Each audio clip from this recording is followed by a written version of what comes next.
Hi again guys, and welcome to another Vision GT review from the world of Gran Turismo Sport in particular, because this of course is a car that we've already talked about in GT6, which is where it had its debut, and this was one of those cars which I don't think anyone was necessarily expecting, because yes, we thought, at least as far as I can remember, that there would be a Toyota Vision GT, but most of the Vision GTs don't tend to be evolutions of existing cars. They're usually ground up creations.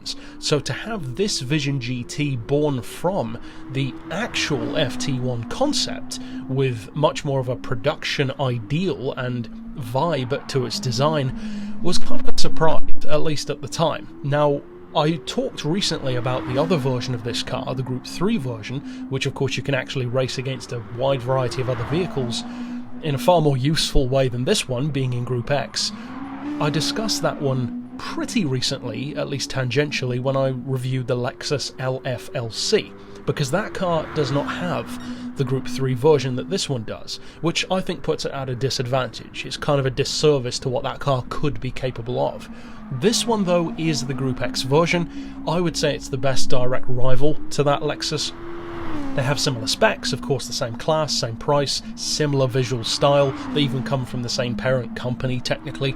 But this one is a car that was massively popular in Gran Turismo 6. People absolutely loved it. As soon as it burst onto the scene, you would see it in tons of lobbies, everything from racing to cruises, because it was such a pleasant car to work with.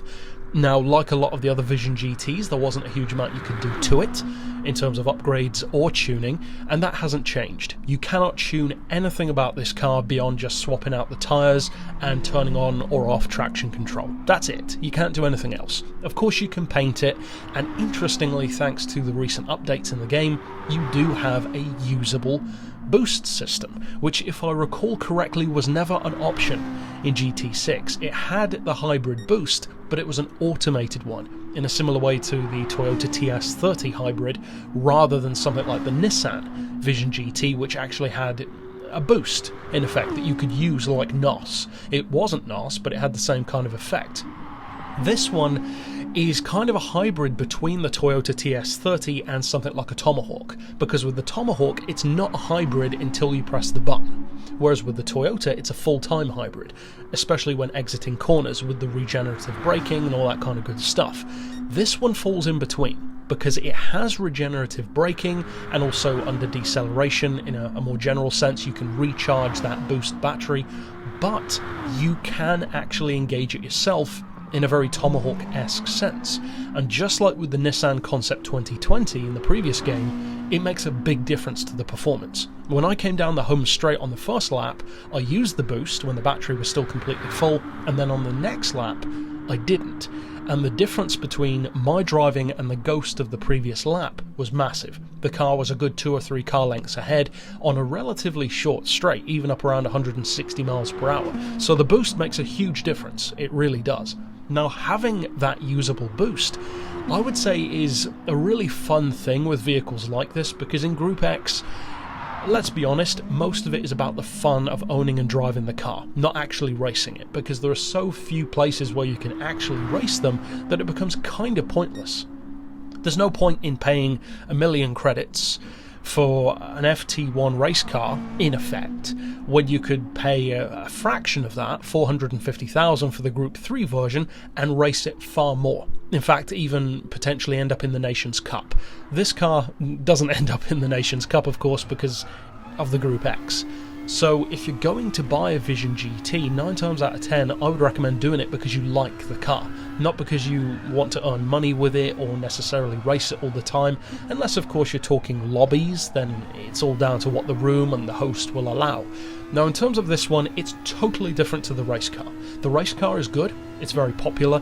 The regular concept version, albeit very bad graphically speaking, check out the review to see what I mean there.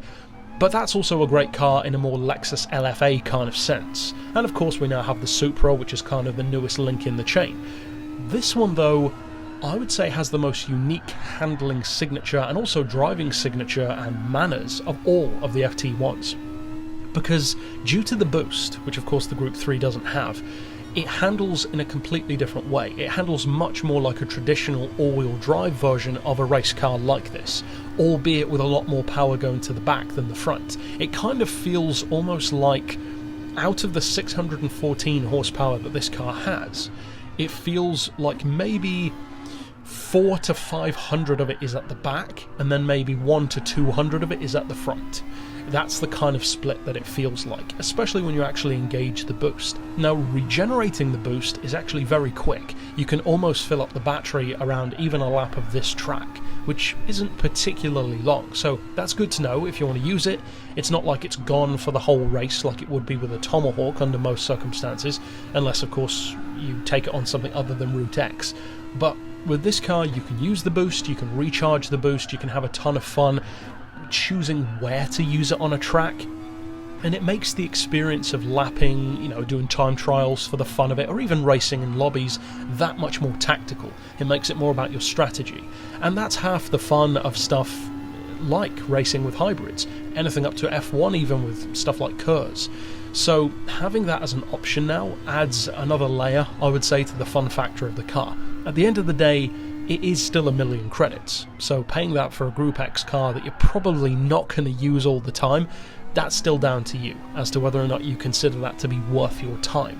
But as far as the car itself goes, I would say this is actually one of the best all-round Vision GTs we've had, because even though it's not one of my personal favourites, what it offers is, factually and objectively speaking, a very good deal.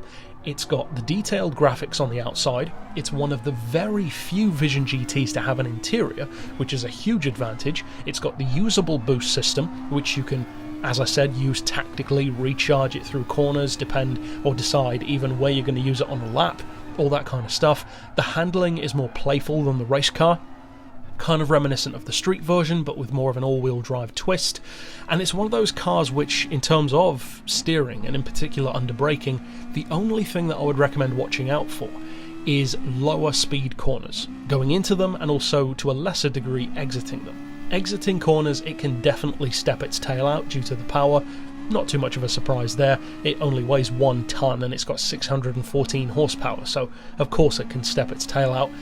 But, and also incidentally, the reason I can say it weighs a tonne is if you order your garage in terms of weight, that's where it falls, exactly 1,000 kilos. So interesting, although the game doesn't tell you what the weight is, you can actually work it out for yourself. So of course the horsepower per tonne is also 614, which is very, very healthy.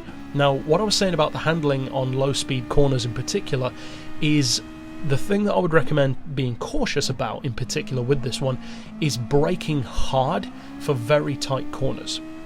Because this is one of those cars where, and I'm sure you've experienced vehicles like this, race cars or otherwise, where if you brake hard, it feels like you're only slowing down the front end and the back end of the car kind of wants to keep going. It's very playful in that sense, and sometimes it can cause the back end to step out a little bit, almost like a power slide, but when you're slowing down instead of putting the power down. So there's not much you can do about that in terms of tuning. In fact, there's virtually nothing you can do beyond changing the tyres. So you have to adjust your driving style more than anything else. Be smoother, brake maybe a little bit earlier, utilise the advantage of boost to make up for braking earlier, and once you learn to use the car, you can have a huge amount of fun with it. I would say that this is easily a car which I like more than in the previous game. I barely ever use this one or the Lexus LFLC.